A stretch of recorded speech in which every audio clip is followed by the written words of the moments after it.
Tere päevast ja tere tulemast kõigile Eesti konverentsisaadikute klubi veebiseminarile. Minu nimi on Kadri Karu, ma olen Eesti konverentsibüroo tegevjuht ja tervitan teid koos meie heade koostööpartnerite Tallinna konverentsibüroo, Tartu konverentsibüroo ja Visit Pärnuga siin tänases virtuaalses seminariruumis. Meie konverentsisaadikute klubi webinaride eesmärk on jagada rahvusvaheliste sündmuste korraldajatele huvipakkuvat infot, näiteid, edulugusid, millest oleks kasu oma sündmuste kavandamisel ja korraldamisel. Kuna koroonakriisi tõttu me paraku näost näkku sündmusi veel mõnda aega korraldada ei saa, siis esialgu peame piirduma konverentside organiseerimisel jätkuvalt virtuaalsete kanalite vahendusega. Tänasel webinaril me keskendumegi tehnilistele ja korralduslikele lahendustele, millest on abi virtuaalsündmuste sisukamaks, elamuslikumaks ja tulemuslikuks muutmisel. Ja samuti kuuleme ka infot selle kohta, et kuidas professionaalse abiga on võimalik virtuaalkonverentsi korraldamist endale lihtsamaks muuta. Ma kutsun teid üles ka aktiivselt webinaril osalema. Teil on võimalik workshopi keskkonnas luua oma profiil, kui te lähete siin paremas kavas kõige alla, seal on selline profiili tegemise võimalus. Te saate sinna sisestada oma nime, kui soovite, saate panna ka asutuse sinna kirja ja see võimalus annab teile, te saate näha osalejate listi, saate teiste osalejatega suhelda. Samuti kutsun teid üles esitama küsimusi esinejatele. Me teeme sellise Q&A osa peale iga ettekannet. Te saate vajutada esineja juures programmis küsi nupule ja sisestada sinna oma küsimuse. See on kõigile teistele osalejatele ka nähtav ja küsimustele saab näidata poolehoidu vajutades like nuppu ja siis ka need enam huvi pälvinud küsimused tõusevad järjestuses ettepoole. Me püüame kõigele vastata ja kui peakski juhtuma, et midagi jääb täna käsitlemata, siis koos webinari salvestusega saadame vastused ka kõigile teie küsimustele. Kuigi selliste live-konverentside näost näkku sündmuste korraldamine ei ole hetkel lubatud, siis meie usume, et kindlasti lõpuks ikkagi tulevad need sündmused tagasi, olukord paraneb, aga senikaua, kuni me seda aega ootame, on õige aeg teha plaane ja ettevalmistusi tulevaste sündmuste tarbeks. Ja tulevikku vaadates on EAS Turismiarenduskeskus uuendanud ka oma rahvusvaheliste konverentside toetuse meedet ja mul ongi siinkohal hea võimalus anda sõna Liisa Ellerile EAS Turismiarenduskeskusest, kes räägib täpsemalt, milles nende meetme muudatused seisnevad. Tere Liisa ja ekraan on sinu päralt. Tere, suur tänu Kadri sulle võimaluse eest rääkida siin kõigi konverentsisaadikutega ja kõikide konverentsiasjalistega. Et see oli ikka muljetavaldavalt pikk nimekiri, kes kõik täna registreerusid. Kui sobib, siis ma jagaksin oma ekraani. Ma loodan, et te nüüd näete. Ütlen 2 sõna enda kohta, et toimetan EAS Turismiarenduskeskuses ja äriturismi projektijuhina. Et minu igapäevategevused on siis äriturismi, sealhulgas konverentsiturismi turundustegevuste koordineerimine ja ka arendustegevuste. Ja tänase teema vaatest siis selle konverentside toetusmeetme juures olen ma just nende turismi turundustegevuste nõustajana ja ka eelhindajana projektidele. Aga paljud teist kindlasti juba on tuttavad kogu selle meetmega, mis siis hellitavalt kannab lühendit RSK ehk rahvusvaheliste sündmuste ja konverentside toetusmeede ja mille eesmärk on siis loomulikult suurendada Eesti tuntust just sündmuste toimumiskohana. Ja lihtsalt 2 sõna öelda, et see jaguneb 8 toetusmeede, et on teile tuttav konverentsitoetus ja on eraldi rahvusvaheline spordi- ja kultuurisündmuste toetus. Kui konverentsitoetusmeede on avatud jätkuvalt, nii kaua, kui siis maht täis saab. Siis spordi- ja kultuurisündmustel on vooruline taotlemine, et loomulikult on ka tingimustes erinevused. Paari sõnaga siis võib-olla, kui keegi ei ole sügavamalt huvi tundnud selle toetuse vastu, siis tegemist on turismitoetusega tegelikult, sest meie huvi on, et teie valdkonna rahvusvahelised delegaadid tuleks Eestisse konverentsile, räägiks Eestist ja kasvataks siinsete külastajate hulka ja loomulikult ka finantsvaldkonda. Ja toetusega kaetakse nii konverentsi turunduskulusid välisturgudel kui ka tegelikult korralduskulusid, et see sõltub jälle taotleja enda vajadusest, soovist ja huvist. Ja loomulikult on oma finantseering vajalik. Aga kuna ma olen täna palutud siia rääkima just sellest, millised on need toetusmeetme muutused, siis taustaks saan öelda, et kuigi need muudatused hakkasid kehtima alates 18. jaanuarist, siis tegelikult oleme me seda määruse muudatust väga pikalt ette valmistanud, sest lihtsalt sellised süsteemid võtavad aega, on mitmeid kooskõlastusi, ehk et me alustasime tegelikult, ütleme niimoodi, kevade lõpus, suve hakul ettevalmistustöödega, aga need võtavad päris pikalt aega. Ja põhjuseks on siis loomulikult see muutunud olukord, mis täna on meie kõigi ees. Et sellest siis need muudatused. Ja millised on siis, ma toon siin ära siis loomulikult need põhilisemad asjad, et kui varasemalt oli minimaalne toetus konverentsidele 15 000 ja maksimaalne 30 000, siis nüüd muudatusega on muutunud siis see miinimumsumma, see on 7500 eurot. Ja taotlus peab olema esitatud vähemalt 3 kuud enne konverentsi toimumist. Varasemalt oli see 4 kuud, et saime vähendada nii palju. Ja on üks oluline erandjuhtum, mis on siis konverentsidele, mis vajavad korraldusõiguse taotlemist ja saamist. Nendel tegelikult ainus tingimus on, et toetus tuleb esitada enne konverentsi. Kui ma utreerin, siis põhimõtteliselt võib see ka olla päev enne konverentsi. Aga eraldi tuleb siis tõestada seda, et mindi seda korraldusõigust taotlema. Ja võib-olla mis selle tagamaa on ja selle põhjus on see, et me nägime siin nii sündmuste kui ka konverentside vallas, et sügise poole sooviti Eestisse tulla ja päris kiiresti tuli tõsta ümber mõne sündmuse toimumiskoht. See tähendab, et sündmuste korraldajatel tekkis vajadus kiirelt taotlusi esitada ja samal ajal tegelikult taotleda ka korraldusõigust. Millised siis rahvusvahelised konverentsid saavad toetust taotleda? Loomulikult peavad need toimuma Eestis, ehk et me ei saa siin rääkida puhtast virtuaalkonverentsist, hübriidlahendustest küll. Ja toimumisaeg ei tohi olla hilisem kui 30 kuud alates taotlemisest. Ja programm peab kestma vähemalt 2 järjestikust päeva. See on siis see sisuline programm, millele lisanduvad siis ava- ja lõpuüritused, meelelahutusprogrammid, ekskursioonid, posttuurid, kõik sellised. Et varasemalt oli see 3 päeva, et saime vähendada siis 1 päeva võrra. Ja loomulikult on ikka turundustegevuste läbiviimiseks need toetused ja selleks, et Eesti tuntust ikkagi suurendada. Et nagu ma enne ütlesin, loomulikult korraldaja vaatest on tegemist konverentsitoetusega, aga meie vaatest on tegemist turismitoetusega, seega me soovime väga, et Eestit tutvustatakse algusest lõpuni ja ka peale lõppu tegelikult. Ikka on väikese ja keskmise suurusega ettevõtete kaasamine oluline. Ja siis turundusmaterjalid peavad ikka lähtuma Eesti turunduskontseptsioonist ja viitama visitestonia.com lehele.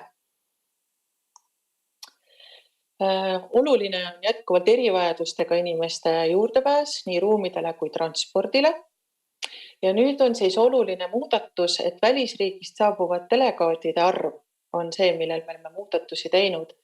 Et kui konverents toimub Tallinnas, siis on minimaalselt 50 välisdelegaati ja kui sündmus toimub väljaspool Tallinnat, siis on miinimum 25, et vastavalt on siin all ära toodud siis need numbrid, mis varasemalt oli, et oleme kõvasti vähendanud arvestades tekkinud olukorda. On ka tegelikult täiendusi ja täpsustusi hindamismetoodikas, aga see on antud hetkel siin liiga detailne, et saate kõik tutvuda sellega ja loomulikult, kui tekib küsimusi, siis saate neid esitada. Taotlemine on avatud kuni eelarve täitumiseni. Võin öelda, et meil on aastas arvestatud 330 000 eurot toetust, aga ütleme nii, et eelmine aasta ei saanud see kindlasti täis, mistõttu need summeeruvad need järgmised aastad, et ei ole praegu põhjust arvata, et see raha otsa saaks. Taotlusi saab esitada praegu veel EAS-i e-keskkonna kaudu, aga üks muudatus on kohe veel tulemas, see tähendab, et taotlemine ja ka aruandlus liigub alates 17. märtsist niinimetatud SFOS-i, kui teil on enne sellega kokkupuudet olnud, siis see on struktuuritoetuse registri e-keskkond. Saan öelda neile, kellel juba on näiteks taotlus sees, siis ilmselt ei liigutata teid praegu uude süsteemi, aga kui selleks ajaliselt tekib ikkagi vajadus, siis teie konsultant annab sellest teile kindlasti teada, et ei ole põhjust peljata. Ei ole me nende muutuste tuules teinud praegu eraldi infopäeva, aga loomulikult EAS pakub jätkuvalt kõigile soovijatele personaalset nõustamist, ka eelnõustamist ja siis huvi korral saab ühendust võtta minu hea kolleegi Anni Laanemetsaga. Et ta on alati valmis abistama, et tema igal juhul kõikide toetuse ja taotlemisega seotud tehniliste küsimuste poole pealt. Et mina olen ikka valmis olema ka turunduslik nõuandja. See ongi lühidalt kõik. Suur aitäh, Liisa, selle ülevaate eest. Nii kaua, kuni võib-olla siin küsimused natukene kogunevad, ma omalt poolt küsiksin, et kuidas sa, Liisa, soovitad, et kui see taotlemise mõte on, et kust oleks kõige õigem pihta hakata, et üks asi muidugi need põhjalikud materjalid, mis on teil kodulehel üleval, kas konsultandi juurde võib pöörduda ka sellisel puhul, kui see mõte alles on kaalumisel? Jaa, kindlasti igasugune eelnõustamine on konsultantide juures see, millega võiks tegeleda ja millega võiks alustada. Et loomulikult võiks alguses ikkagi tutvuda natuke nende materjalidega, saada aru, et millised on need küsimused ja millised võivad need kitsaskohad just teie sündmusega seoses olla. Aga loomulikult võib julgelt ju pöörduda ka Eesti konverentsibüroo poole või ka teie liikmete poole, kes just konverentsikorraldusega toimetavad, et nemad on tegelikult juba väga kogenud ja oskavad väga hästi nõu anda. Nii et ka selleks taotluse vormistajaks võib olla ka siis konverentsikorraldusettevõte, kes saab sellele korraldavale organisatsioonile tuge pakkuda, et saan ma õigesti aru? Jaa, just, et mina isiklikult küll täitsa toetan seda sellepärast, et neil on see nii-öelda käpas, nad teavad ja sellel juhul saate teie kui konverentsisaadikud ikkagi oma sisulise tööga toimetada ja anda selle sisulise poole. Julgustan kindlasti selles koostööd tegema. Meil on tulnud siin ka mõned küsimused, mis puudutavad konverentsi toimumise aega ja kui on soovi toetust taodelda, siis seoses nüüd praeguse epidemioloogilise olukorraga, et millised on võimalused projekti edasi lükata 2022. aastasse, kui see projekt on juba esitatud, et kui paindlik EAS selles osas on? Loomulikult oleme nii paindlikud, kui vähegi võimalik on. See tähendab, et kui see vajadus tekib ja me oleme ka näinud, et võib tekkida ju mitu korda, sest et olukord on selgelt pikemaks muutunud, kui me arvasime, et siis kindlasti, kui juba taotlus on esitatud, siis esimene asi võtta ühendust oma konsultandiga. Te kõik teate, kes teiega seal suhtleb ja anda talle teada sellest vajadusest. Ja siis seejärel tuleb tegelikult esitada selline eraldi taotlusvorm, aga konsultant saab siis selle juhatada selleni ja üks tegelikult tingimus on, see tähendab, et määruses on öeldud, et konverents peab toimuma 30 kuu jooksul alates taotluse esitamisest, et see peab igaüks vaatama oma taotluse kuupäeva üle. Ja võin öelda, et kui siis see võib-olla on väga varakult juba eelneval ajal esitatud, siis taaskord konsulteerides konsultandiga on ju tegelikult võimalik see taotlus tagasi võtta, kui ajaliselt hakkab keeruliseks muutuma ja esitada see tegelikult uuesti. Kas selles suhtes ka konverentsi toimumise ajal on mingeid piiranguid? Sa ütlesid, et kuni 30 kuud enne saab taodelda. Kas on seal nii-öelda mingi tärmin, et mis aastal see konverents kõige hiljem võib toimuda, et kas aastaks 2024 saab taodelda? Ei, see piir on 2023 ja 31 august. Selleks ajaks peab konverents toimunud olema. Ja kas saame õigesti aru, et enam ei loeta välisosalejate ööbimiste arvu või siiski tehakse seda? Et kas ööbimiste arv, välisosalejate arv? Delegaatide arv on praeguseks see, mis loeb. Väga kena, suur aitäh, Liisa. Tundub, et põletavamad küsimused on saanud vastuse selleks korraks ja kindlasti jagame siis ka Liisa slaide ja viiteid ka, kust siis leiab infot ja kelle poole võib pöörduda, kui toetuse taotlemise kohta lisainfot on soov saada. Suur tänu võimaluse eest ja kõike head. Aitäh, kõike head. Minnes meie järgmise teema juurde. Eelmisel webinaril me kuulsime professor David Laamaselt ja dotsent Tiia Rüütmanilt, kuivõrd väärtuslikud on sündmuste korraldamise tehnilised platvormid nii teadus- kui erialakonverentside läbiviimisel. Ja mul ongi hea meel järgmisena anda sõna workshopi projektijuhile Hedi Grönströminile, kes tutvustab meile workshopi platvormi võimalusi. Tere Hedi ja ekraan on sinu päralt. Tere ka minu poolt ja aitäh sulle, Kadri, väga toreda sissejuhatuse eest. Sooviksin ka omalt poolt kindlasti mainida, et mul on tõeliselt suur rõõm täna teiega siin koos webinaris viibida. Ja samuti võib-olla paar sõna ka minu poolt, et kes ma olen. Mina olen siis konsultant workshopis ja aitan luua ja disainida põnevaid ning erilisi sündmusi. Aga vaatame siis lähemalt, mida workshopiga luua saab. Enne võib-olla, kui ma esitlusega edasi lähen, siis tegelikult julgustaksin ka lisaks küsimuste küsimisele siis workshopis lööma kaasa ka Gallupis. Ehk kui te lähete nüüd minu esitluse juurde workshopis, siis leiate küsinuppu kõrvalt ka ülesanded nupu ja ülesannete alt leiate siis Gallupi, millele saate vastata. Ja esitluse lõpus vaatame siis koos peale, kuidas on siis tulemused kujunenud. Aga minnes nüüd edasi, siis alustaksin statistikaga. Ja statistika aluseks on võetud siis sündmused, kus oleks pidanud osalema vähemalt 50 osalejat. Ja statistika tulem on siis järgnev, et 2020. aastal jäeti ära või lükati edasi 70% planeeritud sündmustest. Sündmuste all siis mõtleme konverentse ja sarnaseid üritusi. Samas konverentsikorralduse sektori käive kukkus hämmastavad 95%, mis on tegelikult väga jahmatav statistika. Ja ma olen täiesti kindel, et väga palju meie webinari osanejatest suudavad samastuda olukorraga, kus eelmine kevad põhimõtteliselt aasta aega tagasi seisti otsuse ees, mida teha korraldatud või planeeritud sündmustega. Kas neid lükata edasi? Kui lükata edasi, siis teatud aja jooksul ikkagi selgus, et ei teki sellist stabiilset ja turvalist keskkonda ja võimalust viia läbi tavasündmusi, kus inimesed siis kogunevad füüsiliselt ühes keskkonnas. Ja seetõttu jäeti paljud sündmused sootuks ära. Samas tekitas see päris konfliktse olukorra, et nimelt sündmustel osalejad, olgu nad mis tahes sektorist, põllumajandussektorist, haridussektorist või tööstussektorist, vajasid selliseid sündmusi.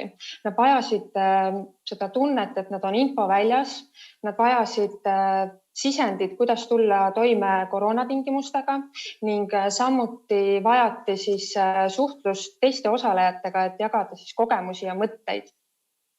Aga kuna ei olnud sündmusi, siis ei olnud ka seda võimalust osalejatel kohtuda ja saada sisendit, kuidas antud olukorraga toime tulla. Samas sotsiaalmeedias ja tavameedias leidis päris palju viiteid, kuidas ikkagi suudeti eelmine aasta läbi viia kas siis hübriidsündmusi või täisvirtuaalseid sündmusi. Ja üks nendest toetavatest platvormidest, mis aitas need sündmused teoks teha, on siis meie kodumaine workshop. Ja paluksingi nüüd käima panna ja sisse lülitada video. Ja video oleks siis tegelikult heaks visuaalseks näiteks, milliseid sündmusi meie platvormiga on siis ellu viidud. Rääkides natukene meie taustaloost, siis workshop loodi 2017. aastal Eestis ja esmalt küll tegelikult tavasündmuste ehk siis sündmused, kus osalejad kogunevad füüsilises ruumis toetamiseks. Platvorm aitab ka täna tegelikult osalejatel siis orienteeruda ürituse programmis ning viia erinevaid osalejaid siis kokku. Kuigi eelmine aasta me tegelikult saime nüüd tõuke ja motivatsiooni lisada erinevaid lisafunktsionaalsusi meie platvormile, mis aitavad läbi viia ka 100% virtuaalseid üritusi. Ehk need funktsionaalsused on näiteks otseülekannete lisamise võimalus ja virtuaalne ekspositsiooniala, aga nendest ma räägin kohe ka lähemalt ja täpsemalt. Rääkides nüüd meie tegevushaardest, siis meil on üsnagi regionaalne ning globaalne tegevushaare. Nimelt tuues näiteid siis eelmisest aastast ja sündmustest saame välja tuua siis Telia Digital Hubi, Nordic Baltic Security Summiti, Industry 4.0 praktikas, samuti ETEC, Melbourne ETEC Summit, European Space Week, European Startup Prize, et see võtabki kokku selle, et meie tegelikult üritused on väga erinevates tegevusvaldkondades ja tegevusvaldkondade esindajad ikkagi leiavad toetust workshopis. Aga kui me läheme nüüd edasi võib-olla numbritega, et peegeldada meie kogemust, siis meie platvormiga on nüüd 4 aasta jooksul läbi viidud 700 ja rohkemgi sündmust. Sealjuures 400 sündmust ja lisaks toimus ainuüksi eelmise aasta jooksul. Ja sündmustest on osa võtnud siis 175 000 ja peale osalejat. Sündmuste raames on toimunud 12 000 esitlust või sessiooni.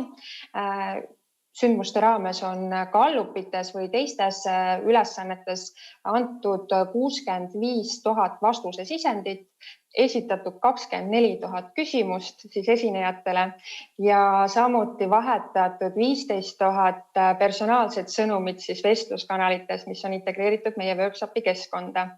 Aga jällegi kõigest räägime kohe edasi, mida need mõtted ja numbrid siin peegeldavad. Kui me läheme nüüd platvormi spetsiifikasse, siis tegelikult teil on suurepärane võimalus jälgida kõiki neid järgmisi slaide või samme, mida ma tutvustan ka päris ürituse näitel. Ehk siin samas keskkonnas webinari kõrval on paremal pool paneel, mille kaudu ja vahendusel saate siis läbi klikkida erinevad võimalused. Ja alustades siis võib-olla sellisest esmasest elemendist, et kui osaleja siseneb sündmusele, mida ta näeb? Ta näeb siis tihtipeale ikkagi bränditud ja personaliseeritud sündmust. Ehk igale sündmusele on võimalik juurde lisada siis kas päisefoto või päiselogo. Iga sündmuse taustavärvi on siis võimalik kohandada vastavalt ürituse tellija korporatiivbrändingule.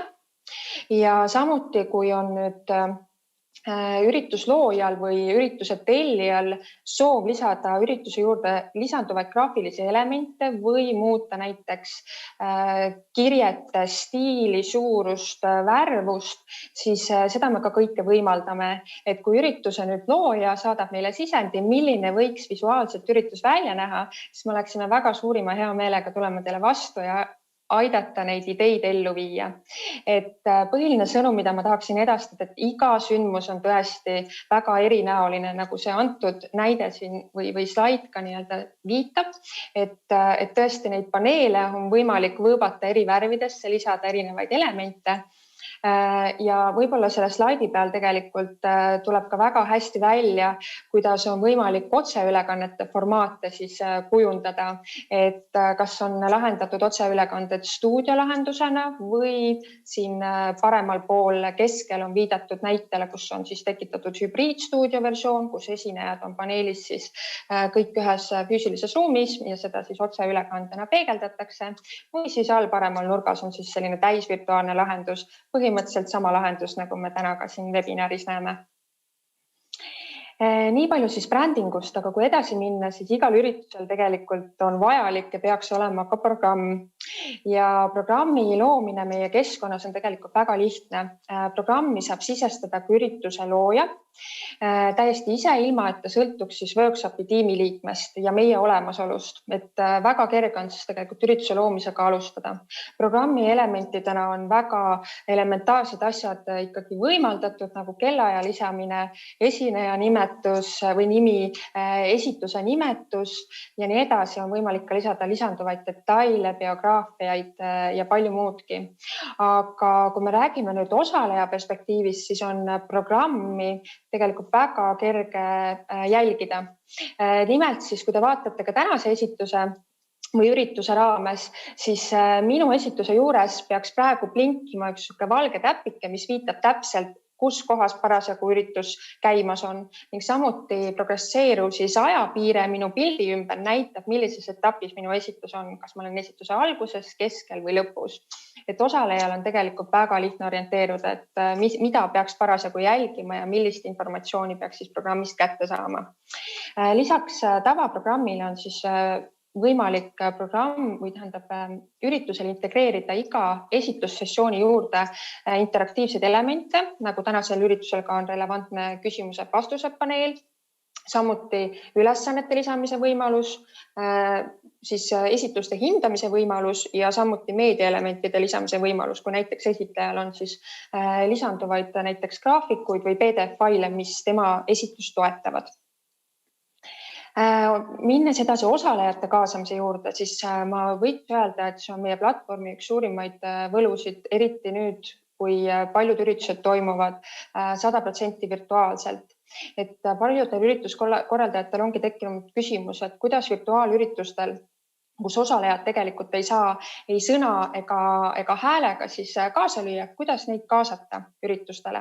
Ja selleks olemegi loonud sellise võimaluse, kus osalejad saavad siis esitada küsimusi, nad saavad näidata teistele küsimustele ka poolehoidu, sest kõik küsimused on koheselt avalikud ja samuti on siis ürituskorraldajal võimalik valida või sätestada, kas küsimuste esitamine on anonüümne või siis nimeline.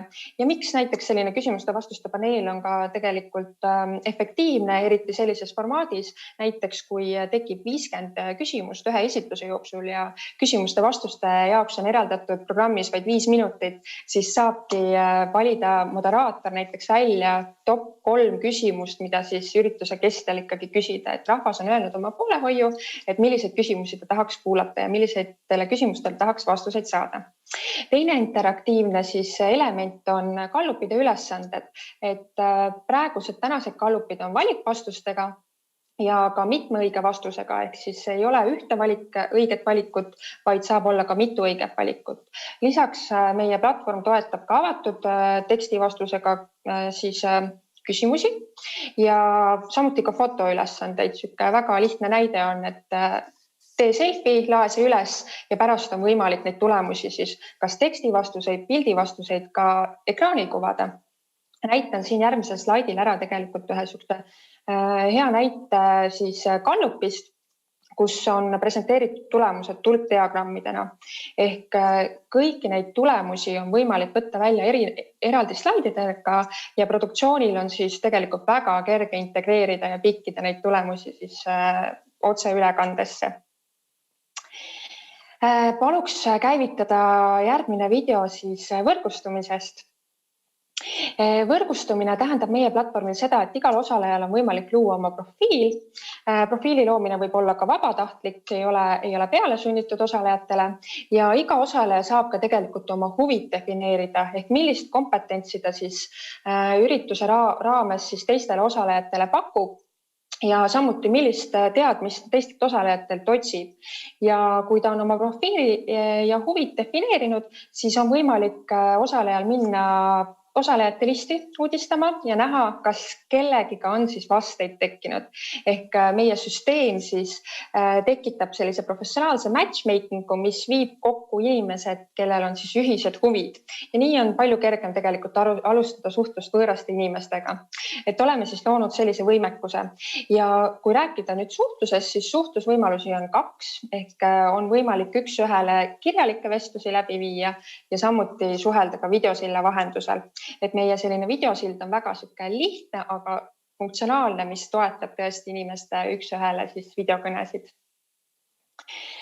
Ja võib-olla siis paar lisavõimalust. Ütlen kohe ära, et need funktsioonid ei ole kõikidesse üritustesse koheselt integreeritud, vaid neid saab tellida siis või meie käest küsida vastavalt soovile, sest kõik üritused ei vaja neid lahendusi. Aga milliseid lisafunktsioone me siis ikkagi juurde pakume? Pakume juurde siis personaalset ligipääsuhaldust.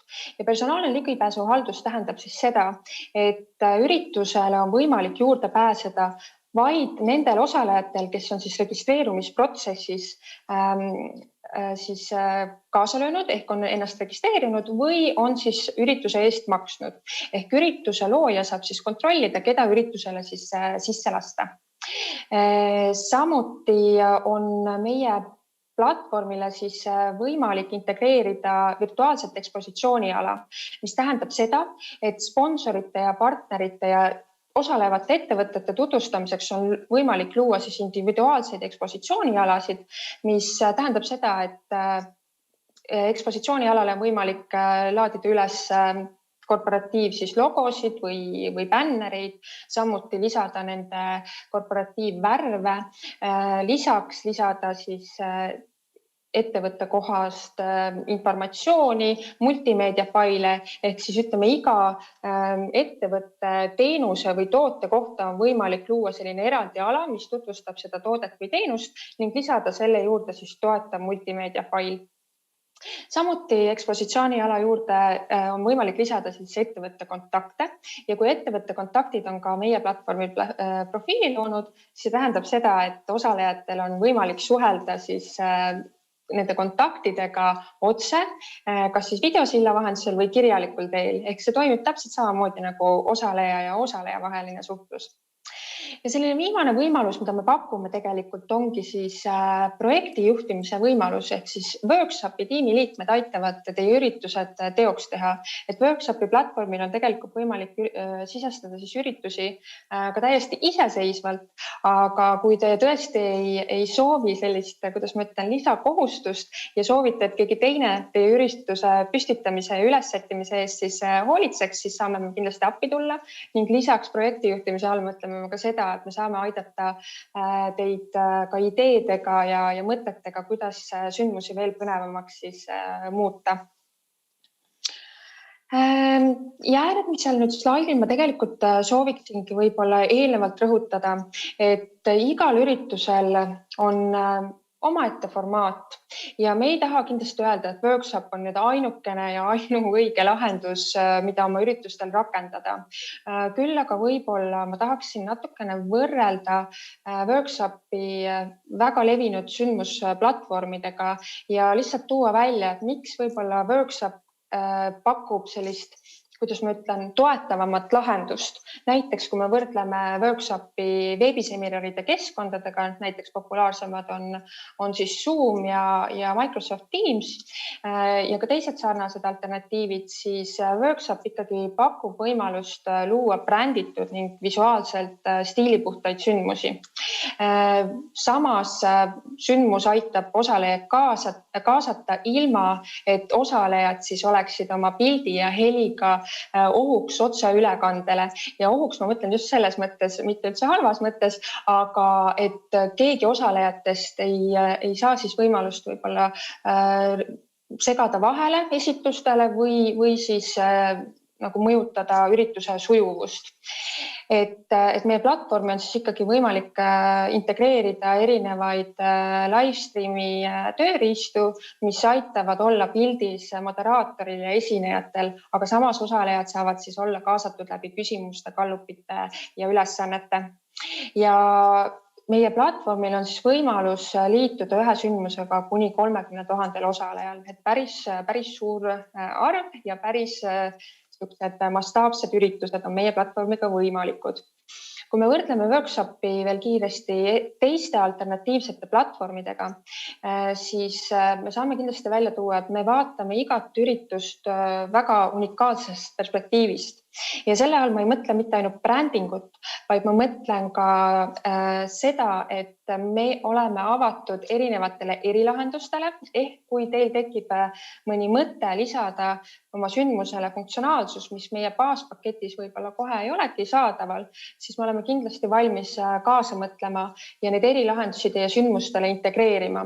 Ja kui te tulete näiteks meie juurde mõttega integreerida oma sündmusele erilahendus, mida ei olegi workshopi baasil kunagi loodud, siis me saamegi öelda, et iga sündmus on väga unikaalne, kui te olete meile andnud sisendi lisada üritusele midagi, mida võib-olla ei olegi teistel üritustel varem tehtud. Platvormi ja üritust tegelikult on väga kerge kasutada, üritusi on ülimalt lihtne üles seada ja meie platvormi võlu on ka see, et see on veebibrauseri põhine ehk osaleja ei pea tegelikult ühtegi äppi alla laadima, mis paljude turvanõuetega kindlasti, kuidas ma ütlen, see soodustab osalejate arvu suurenemist ja osalejate kaasamist. Ja meie platvorm pakub ka eestikeelset osalejaliidest, see tähendab seda, et ühe hiireklikiga on siis võimalik terve sündmus muuta eestikeelseks, mis tähendab seda, et kõik, mis tekstid on siis workshopis avaldatud, ehk meiepoolsed tekstid muutuvad eestikeelseks. Ja viimane võib-olla mõte, väga oluline on ka see, et workshopi tiim on tegelikult valmis olema teile toeks oma kogemuse ja nõuga ürituste ülessättimisel. Et aitame hea meelega kaasa mõelda, milliseid lahendusi integreerida või kuidas üritust üldse püstitada. Samuti saame jagada erinevate kogemuste põhjal võib-olla ka näited, kuidas on varasemalt siis üritusi lahendatud, et teil oleks kergem iseseisvalt üritusi üles seada. Ja võib-olla kiiresti mainiks ja viitaks ka meie koostööpartneritele, ehk me oleme väga avatud kuulama ära ka teie üritusmõtteid, aga meil on olemas koostööpartnerid, kes lisaks ürituse virtuaalsele lahendusele ja platvormi pakkumisele aitavad teid ka kontseptsiooni väljatöötamisega ja produktsioonipartnerite leidmisega. Et võite ka julgelt meie koostööpartnerite poole pöörduda sooviga siis luua üks põnev üritus ja nemad oleksid siis kindlasti valmis kaasama ka workshopi oma üritustesse. Et võib siis kahesuunaliselt pöörduda kas nende poole või otse meie poole ja vajadusel meie kaasame siis oma partnereid teie ürituse loomesse. Ja kuidas oleks võimalik aimdust saada, kas minu üritus kohandub workshopi platvormiga? Tegelikult see on väga lihtne. Kui te lähete www.workshop.com koduleheküljele, siis ülemal paremal nurgas on sign up nupp. Ja läbi selle saate te väga lihtsalt platvormi admini vaatesse, et tuua oma testüritus. Ja testürituse loomine, mida siis saate kolleegidega katsetada, on täiesti tasuta. Et siis saategi veenduda, kas teie üritus kohandub platvormi võimekusega ja sellega, milliseid featuure me pakume. Ja absoluutselt, kui teil on lisanduvaid küsimusi,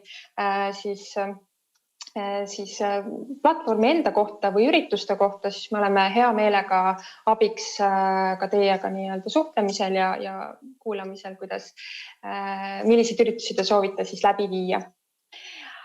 Aga võib-olla workshopi tutvustusest ongi minu poolt kõik, et Kadri, kas meil on tekkinud küsimusi?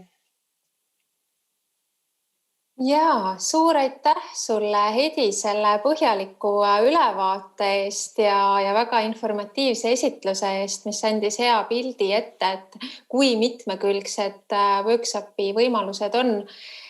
Kindlasti tänases virtuaalürituste korraldamise kontekstis on väga tänuväärne, et Eestis digiriigina on teiesugune platvorm välja arendatud ja te ka seda edasi arendate või olete valmis ka modifitseerima lähtuvalt konkreetse sündmuse vajadusest ja mis mulle nagu sinu slaididest jäi silma, oli ka see, et juba on ju kasutatud workshopi ka nii-öelda näost näkku ürituste puhul ja samamoodi ka hübriidsete formaatide puhul on see ju igati hea võimalus, et kuidas online lahendusega osalejatele konverentsi sisu kättesaadavaks teha ja neid ka kaasata. Nii et kindlasti on ka peale selle virtuaalajastu nii-öelda vahetut möödumist sellel edasisel hübriidsel ja näost näkku konverentsi ajastul workshopil oma kindlad võimalused ürituste jaoks olemas.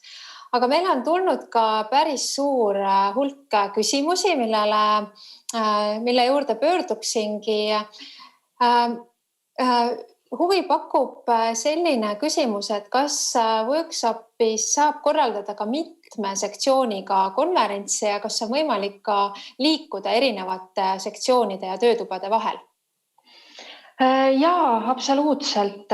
Workshopiga see on võimalik, et täpselt samamoodi, kui on võimalik korraldada ka mitmepäevaseid sündmusi, on sarnaselt võimalik lahendada ka mitme nii-öelda sektsiooniga sündmusi, et kas siis igal sektsioonil on täiesti omaette agenda või on siis näiteks selline formaat, kus ürituse päev algab ühtse agendaga, aga pärast töötoad on siis esitatud rööbiti lavadel ehk osalejal on võimalik liikuda ühest siis agendasessioonist või programmisessioonist teise ja lülituda ümber siis vastavasse töötuppa või livestreami näiteks. Et absoluutselt sellised lahendused on täielikult võimalikud olenevalt siis, milline formaat teie sündmustel täpsemalt on.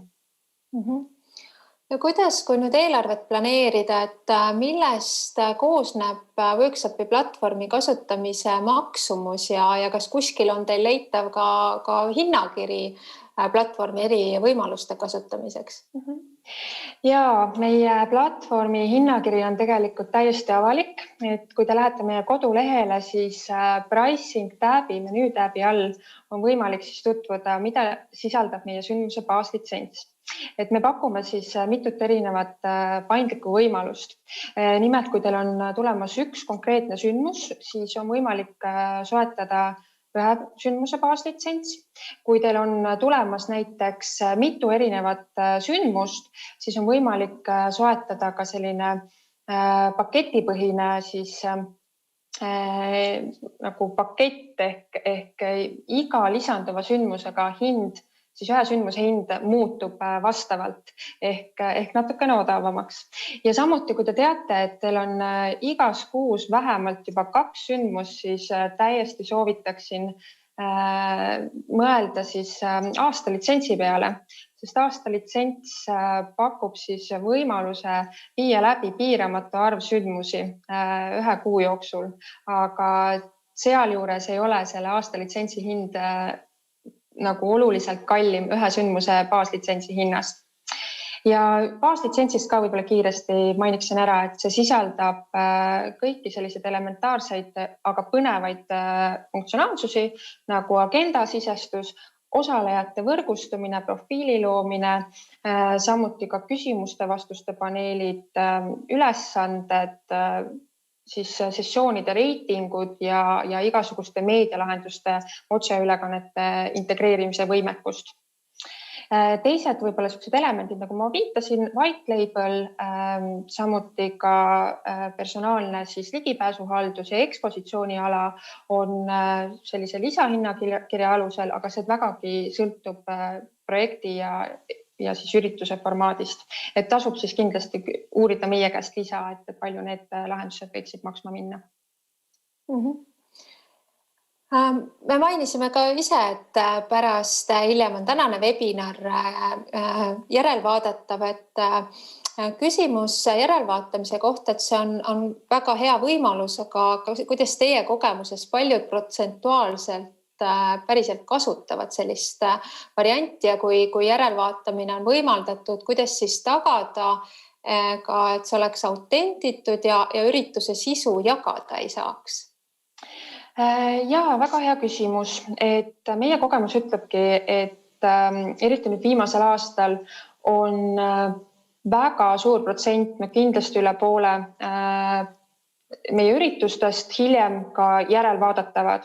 Aga see järelvaadatavus tegelikult loob sellise võimaluse, et väga paljud osalejad võib-olla ei saagi otseülekannet jälgida, ei saa samal ajal, kui üritus toimub, siis kaasa mõelda ja üritusega siis liituda.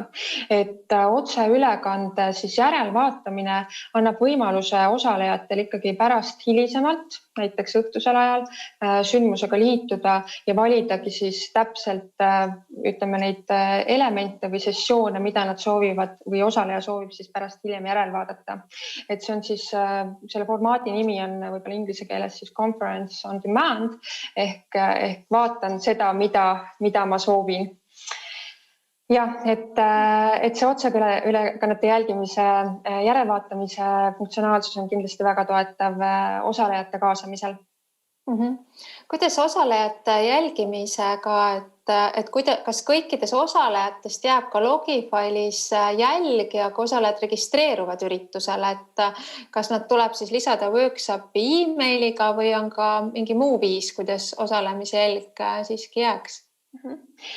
Selleks, et saada siis informatsiooni kõikide osalejate kohta, tuleks ikkagi luua selline sissepääsuvärav meie sündmusele, mis tähendab seda, et osaleja siis jätab jälje, et on nüüd sündmusele sisenenud ja samas, kui osalejad on eelregistreeritud, siis ürituskorraldaja laeb tõesti meie admini vaatesse üles osalejate listi ehk siis viia kokku andmebaas konkreetse osalejaga. Ja nii tekibki selline logi. Kui nüüd sellist eelregistreerumist ja väravat ei ole, siis ainukene viis, kuidas saada informatsiooni siis konkreetsete osalejate kohta nimeliselt ja näiteks ka e-mailiga on siis selline viis, et osalejad peavad siis kindlasti täitma ära oma profiili. Et kui osalejad ikkagi profiili ei soovi täita, siis nendest ei jää nimelist jälge. Et see tasuks kindlasti enne üritust läbi mõelda, kuidas infot koguda, et kas on oluline saada informatsiooni siis kõikide osalejate kohta. Ja seetõttu siis tuleks luua värav. Võib-olla kiiresti vastates ka eelmise küsimuse jätkuküsimusele ehk siis otseülekande kohta, siis autentimise või ligipääsu kohta ongi siis täpselt samamoodi, et kui üritusel on siis personaalne ligipääs ehk see on siis piiratud sellega, et kui osaleja on registreerinud või maksnud, saab ta kindlasti sisse, kui ei ole maksnud, ei saada sisse, siis täpselt samamoodi otseülekanne on ka sellega kaitstud ja järelvaadatavus, et kui nüüd otseülekannet või järelvaadatavat videot ei jagata muudes sotsiaalmeediakanalites või sarnastes alternatiivsetes kanalites, siis kui ta on nüüd asetatud ainult workshopi sisse, siis ta ongi kaitstud selle nii-öelda ligipääsu haldusega. Küsimusi on meil tõesti palju ja õnneks meil on veel mõni minut aega, et kasutame võimalust, et saame sinult neid otse uurida. Siin on ka tulnud selline küsimus meie osalejatelt, et millised on workshopiga ühenduvad platvormid? Jaa, väga hea küsimus. Võib-olla saaksingi kategoriseerida neid erinevaid tööriistu erinevatesse valdkondadesse, rääkides näiteks otseülekannetest, siis on võimalik integreerida meie platvormile kõikvõimalikke otseülekandeid ja lahendusi, mis on embeeditavad ehk neid on võimalik asetada siis nende nii-öelda freimi on võimalik asetada meie keskkonda ehk meie nii-öelda otseülekandete lahendus või tööriistapagas on tõesti väga lai, mis integreerub. Teine siuke kategooria on makselahendused.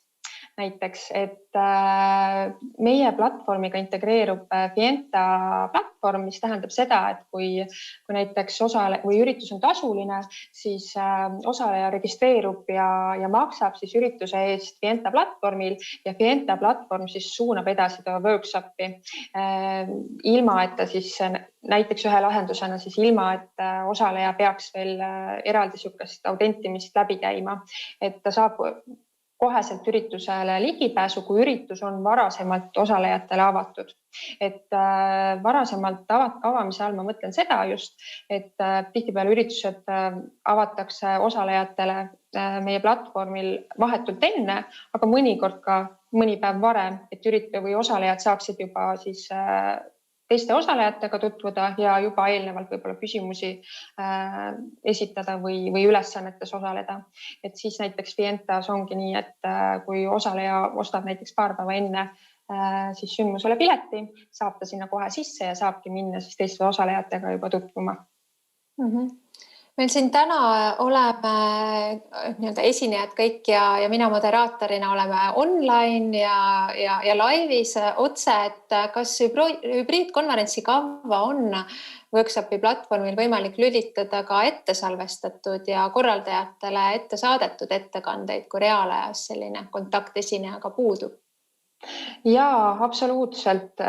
Seda on võimalik muidugi korraldada ka tehnilise partneriga, et need eelsalvestatud videod siis integreeritakse ühtseks nagu ülekandeks, kus võivad siis osaleda ka esinejad, siis, kes tõesti esinevadki otseülekande vahendusel. Et jaa, erinevad võimalused on täiesti võimalikud. Lisaks võib näiteks eelsalvestatud videosid, kui nad ei ole mõeldud otseülekandes esitamiseks, lisada ka lihtsalt meediaelementidena meie platvormile, et siis tekibki osalejatele list meedia või videokanalitest, näiteks üks on otseülekanne, teine on siis üritust tutvustav video, kolmas on võib-olla teenust tutvustav video ja nii edasi, et osaleja saab siis valida, mida ta täpselt parasjagu vaadata tahab, kas ta tahab seda tutvustavat videot jälgida või tahab ta otseülekannet jälgida. Et me oleme tegelikult väga paindlikud igasuguste meedia ja eelsalvestuste ja erinevate võimaluste suhtes. Kas veel viimase küsimusena, kas ürituse keskkonnakeelt saab valida ja mis keeled on valikus? Sa natukene sellest ka rääkisid ja siia juurde keelte teemal veel, et kas hübriidürituse puhul kahekeelse sünkroontõlke edastus on ka võimalik või kas osaleja peab keele enne valima, et nii-öelda platvormi enda keelest ja ka sündmuse keelevalikute kohta veel lõpetav küsimus. Ja alustan esimesest küsimusest, et baaslitsentsis on meil olemas eestikeelne ja inglisekeelne keeletugi, aga meie nii-öelda võimekus on ikkagi lisada ka teisi keeli siis sündmusele, kui selleks on vajadus. Te peate siis sellest meile otse teada andma ja meile siis sisendi saatma, et kuidas me peaksime erinevad elemendid siis tõlkima. Et see on siis see võimekus, mida me saame pakkuda.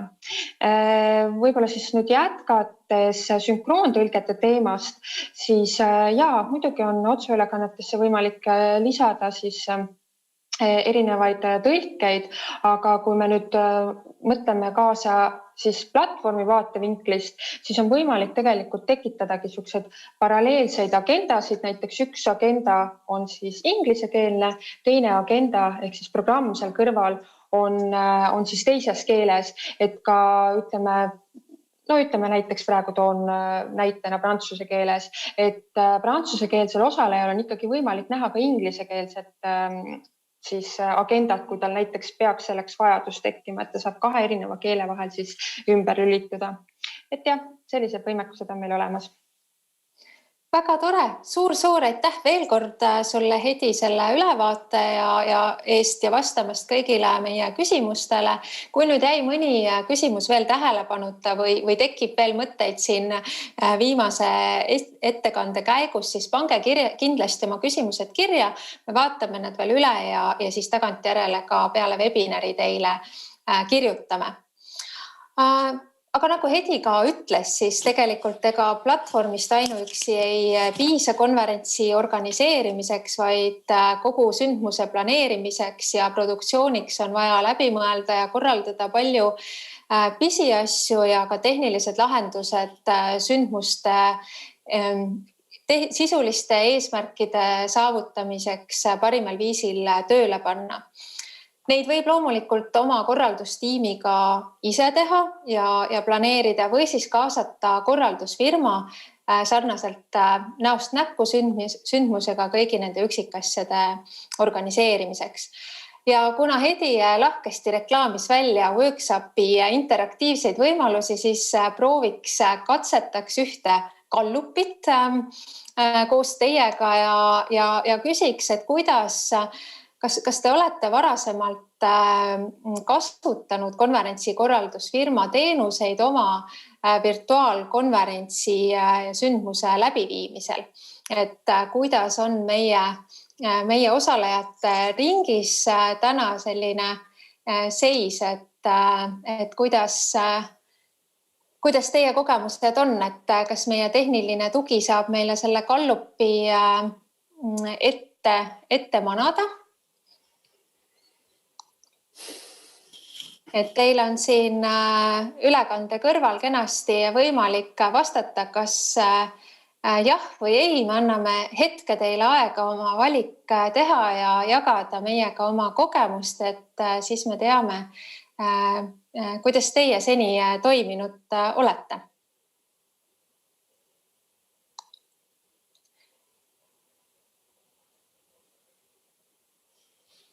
Väga tore näha. Suurepärased tulemused.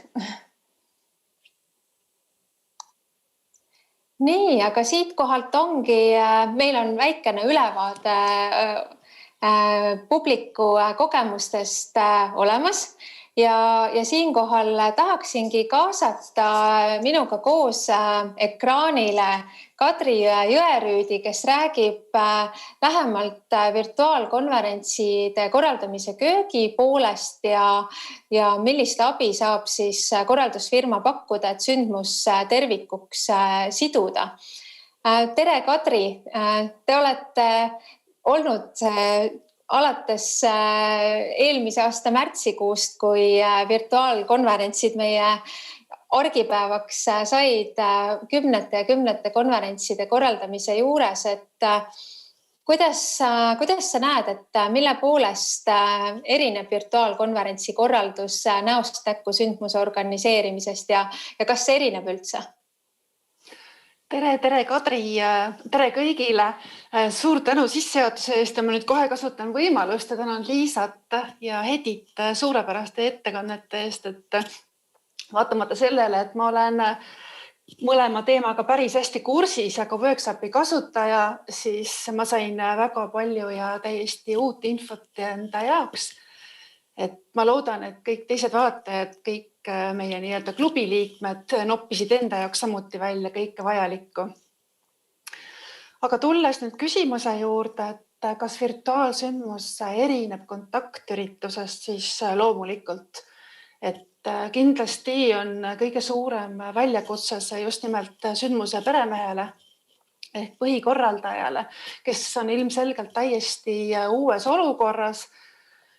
Võib olla varasemalt mitmeid kontaktüritusi korraldanud, aga virtuaalsündmus nõuab tõepoolest alates eesmärkide kaardistamisest,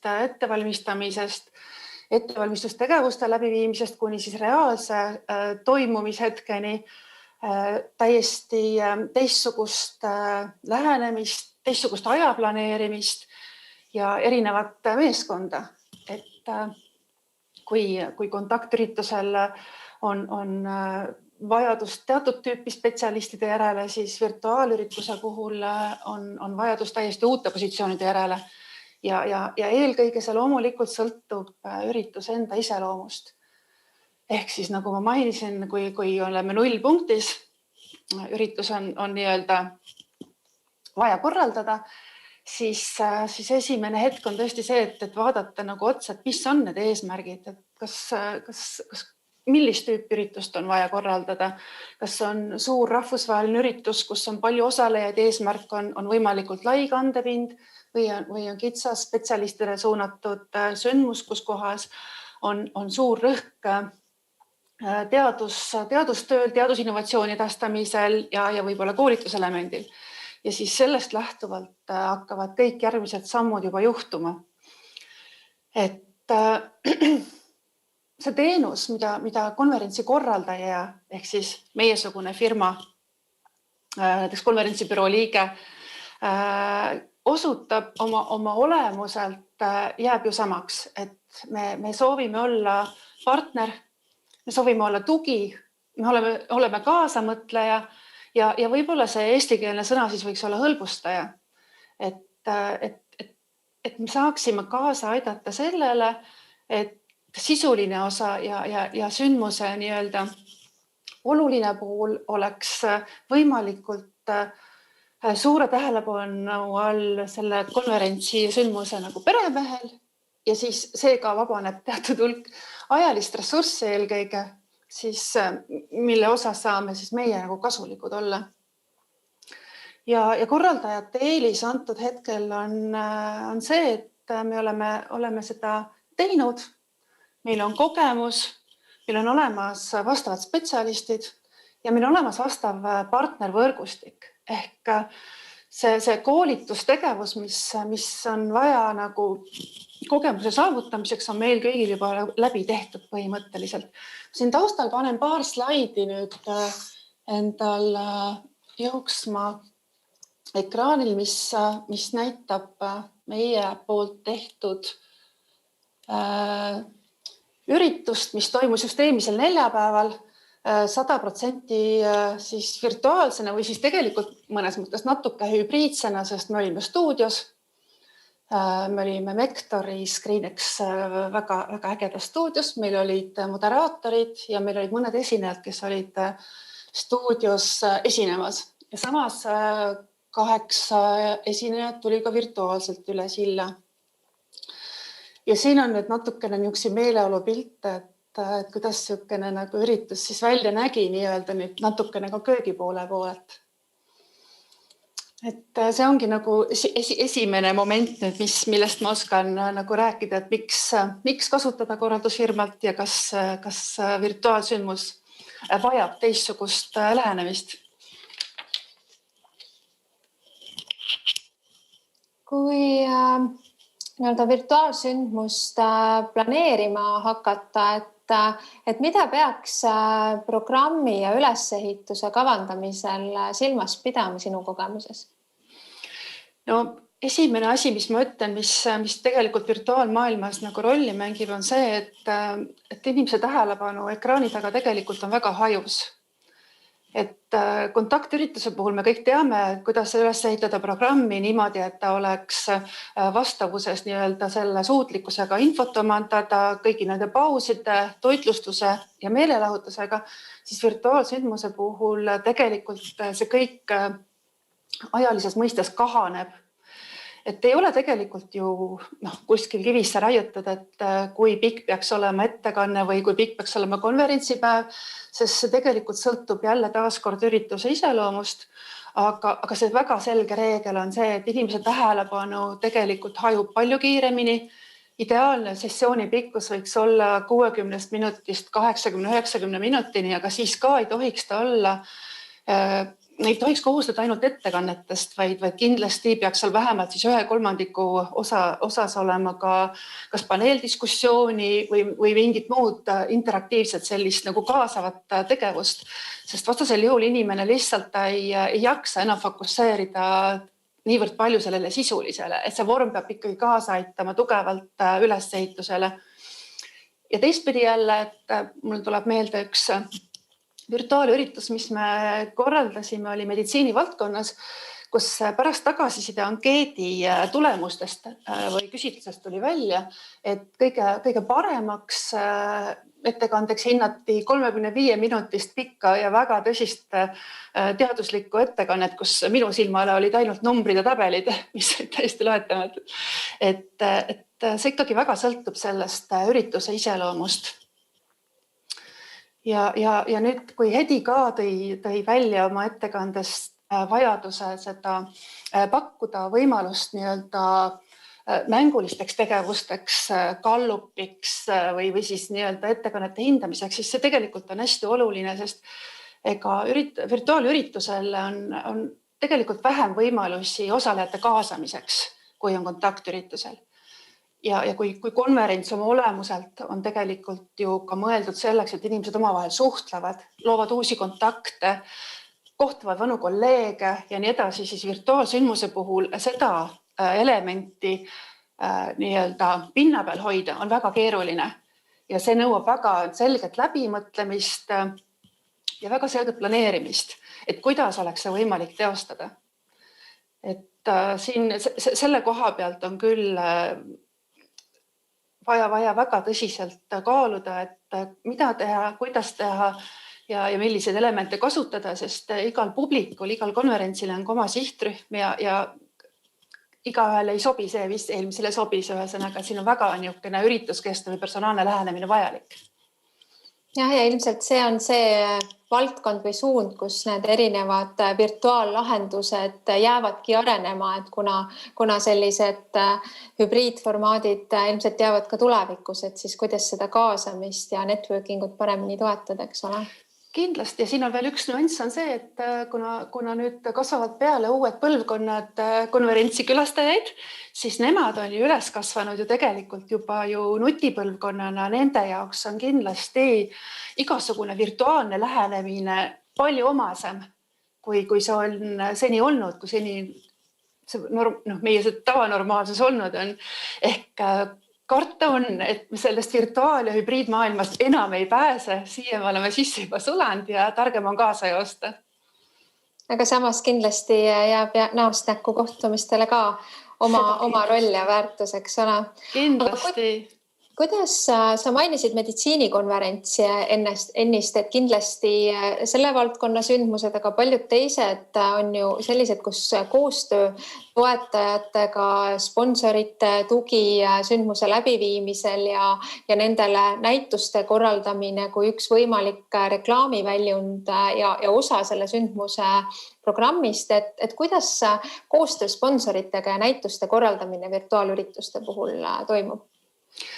Eks ta ongi nüüd väga keeruline, et see taandub mitmele aspektile, aga eelkõige tõesti nüüd jälle nagu kasutatava tehnoloogia ja kasutatava platvormi valikule.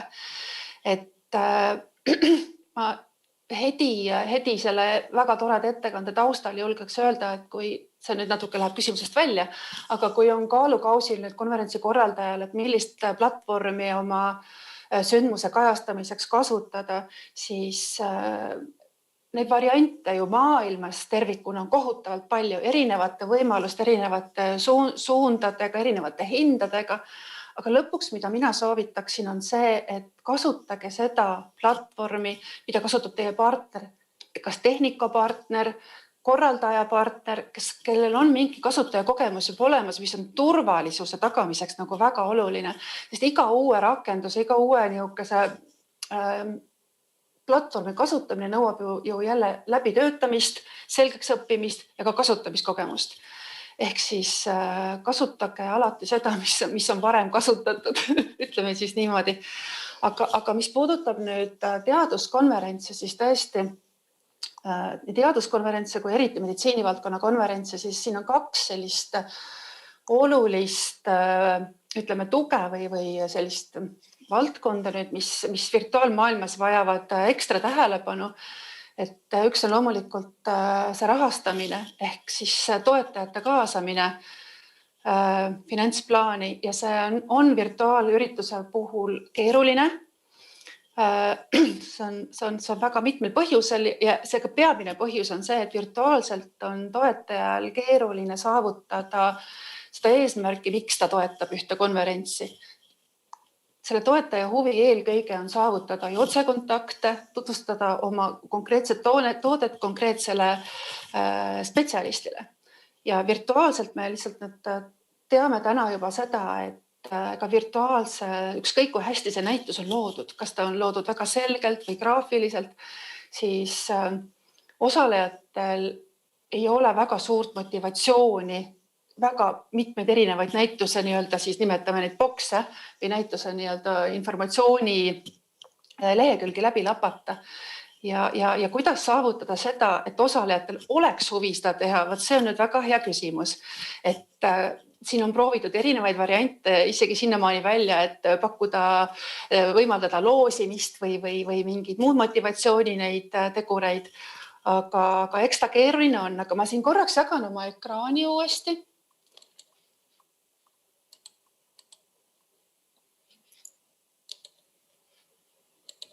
Et siit ma vaatan, siin on mul nüüd üks pilt, mis näitaks, kuidas meie oleme lahendanud elektroonilist abstrakti raamatut. Et see elektroonilise abstrakti raamatu eelis on see, et me saame siia juurde lisada ka nagu klassikalises mõistes virtuaalse nii-öelda posteri vaatamise, kas siis karussellina või lahti klikatavana, aga ikkagi jääb võimalus kõigil konverentsi delegaatidel vaadata ka nii-öelda vanas mõistes prinditud postereid ja anda neile hinnanguid, hindeid ja ka siis saata ka kommentaare. Et ka selline nagu abstraktide rakenduse lahendus on täiesti olemas ja võimalik. Siis toetajate puhul on see, et näiteks meditsiinikonverentsil on üsna oluliseks olnud see, et toetajad on erineva kaaluga, on kuld, on hõbe, on pronkssponsorid, et kuidas neid siis erinevalt välja tuua. Ja siis meie rakenduse puhul või meie lahenduse puhul on siis kaks erinevat võimalust. Üks on näituse moodul ja teine on toetajate moodul, mis siis lõpuks viib sellise nii-öelda, see on nüüd näidislehekülg, mismoodi siis üks toetaja saab oma infot edastada. Et saab kuvada oma põhibännerit, oma logo, oma infot, alustada, siis delegaat saab alustada otse üks-ühele suhtlust, saab üles laadida videosid, materjale ja nii edasi. Et me oleme üritanud luua sellise nagu virtuaalses boksis tuua välja need võimalused, mida tegelikult siis reaalses elus see näituse boks oleks võinud kajastada. Ja mis nüüd selle näitusega veel, et kui nüüd vaadata neid maailmas veel veebis saada olevaid need rakendusi, mis võimaldavad erinevaid näituse lahendusi, siis olen märganud seda, et kui ta on liiga edevalt graafiliselt lahendatud, siis ta tegelikult on nii ressursimahukas, et ta ei võimalda kiiret liikumist ja kiiret info nagu saamist. Ehk siis, kui sa kasutad telefoni või tahvlit, siis jookseb üldse rakendus kinni. Ehk siis selle puhul ka peab vaatama seda nagu ressursisuutlikkust alati päris hoolega. Ja, aitäh, Katri. Siin just ka meil siin küsimuste hulgas oli just sponsori virtuaalsete esitlemiste kohta küsimus, et sa sellele juba kenasti ka vastasid ja ilmselt ka sponsorite nii-öelda sessioonid on üks võimalus, et kas pole, et ongi nii-öelda kellegi poolt sponsoreeritud sessioon või kellegi ka nii-öelda temaatiliste esinejatega sessioon. See on alati väga hea võimalus ja see on asi, mis pakub toetajatele kõige suuremat huvi alati.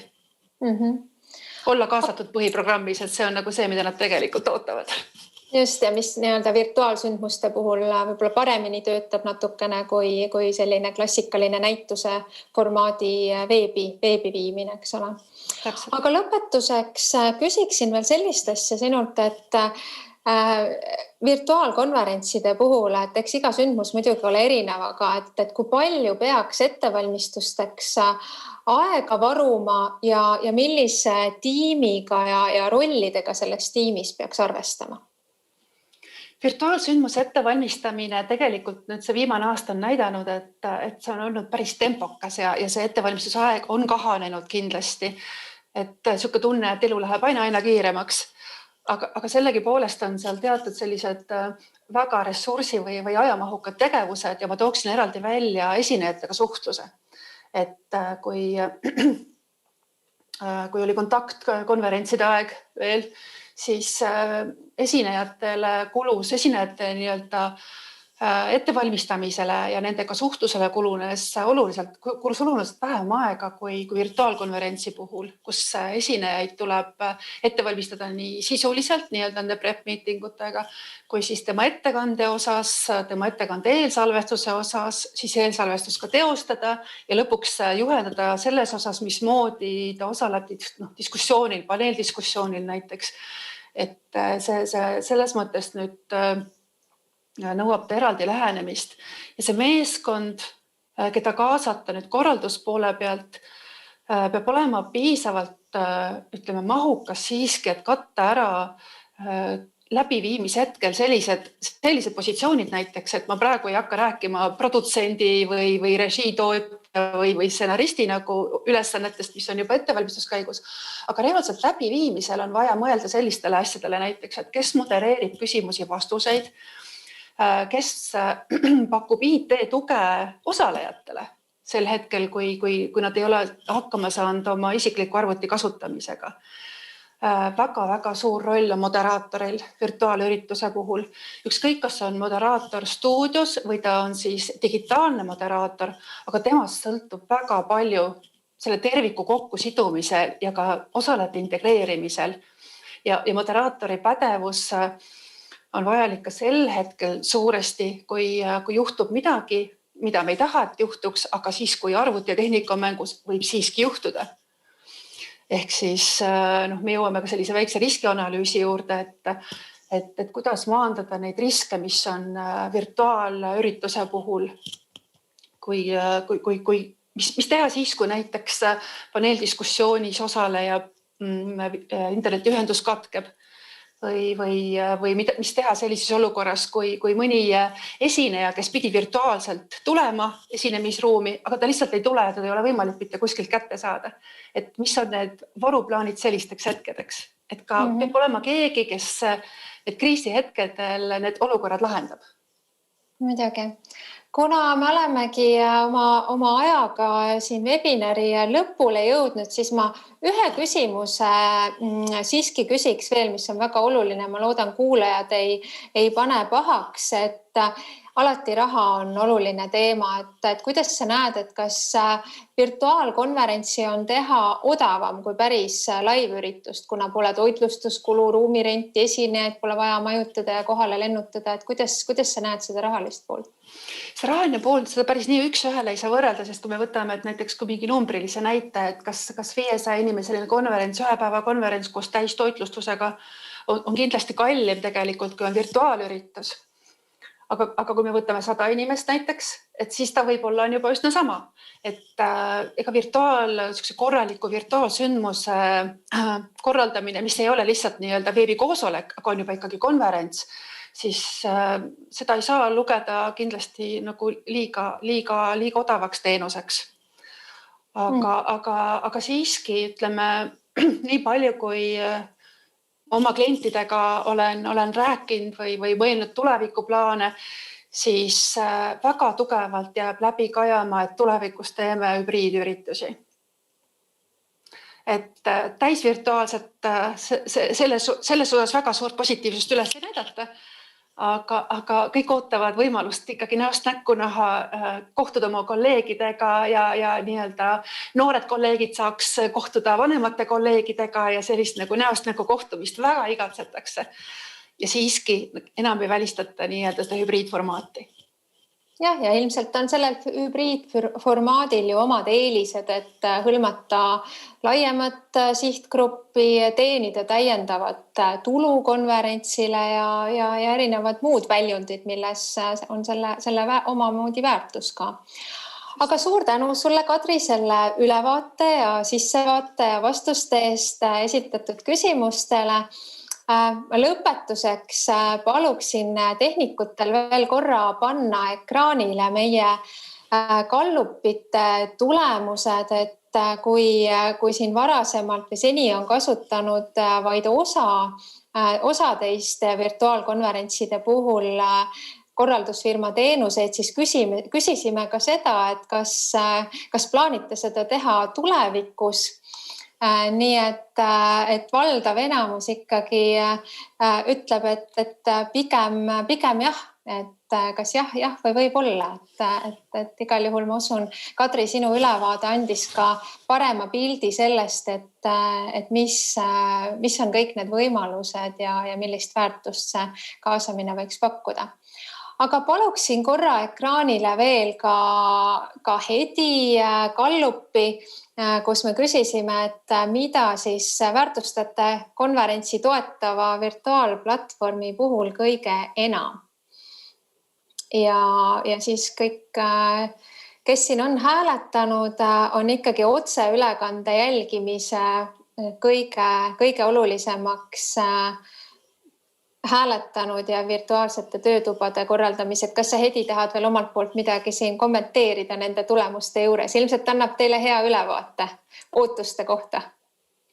Absoluutselt, see sisend on tegelikult meie jaoks ka tõesti vajalik ja väga huvitav, aga tegelikult oli väga põnev ka tulemuste juures nüüd jälgida, mis on siia ekraanile kuvatud, et kuidas ikkagi väärtustatakse osalejate kaasamist. Et lihtsalt osalejad ei jälgiks ainult otseülekannet ja võib-olla siis kuulaks seda taustaks, vaid nad ikkagi läbi interaktiivsete võimaluste tunneksid, et nad oleksid osa siis üritusest. Et seda oli tegelikult väga rõõm kuulda ja tõesti kutsume teid katsetama neid võimalusi ka workshopi platvormil ja just. Väga kena, suur aitäh Hedi, suur aitäh Kadri, tänud Liisale ja Videoli tiimile, kes meile nii-öelda taustajõududena abiks olid tänase webinari produktsiooni teostamisel. Ma vabandan, et me oleme paari minutiga ajast üle läinud, aga arutelu oli huvitav ja sisukas. Tänan meie koostööpartnereid Tallinna konverentsibürood, Tartu konverentsibürood ja Visit Pärnut tänase webinari ettevalmistamisel. Nagu öeldud juba, me jagame teiega salvestust ja slaide, kontakte. Samamoodi me saadame teile meilile küsimustiku ja palume natukene tagasisidet webinari kohta. Samuti milliseid teemasid ja esinejaid te tahaksite tulevikus kuulda või kui te sooviksite ka oma korralduskogemust jagada, siis ja üles astuda, siis sellised initsiatiivid on väga soojalt teretulnud. Jälgige meid sotsiaalmeedias, Facebookis, LinkedInis, saate olla seda kaudu kursis valdkonna uudistega, tulevate üritustega, konverentsibüroode lehtedel, jagame infot jooksvalt ka koroonapiirangute kohta. Kui teil on küsimusi ja muresid, olete teretulnud meiega kontakti võtma. Järgmist webinari me plaanime aprillikuus, täpsema kuupäeva anname siis juba teile teada, nii et jääge meiega kontakti, olge terved ja hoitud ning jääme ootama peatset uut kohtumist teiega. Ilusat pärastlõunat!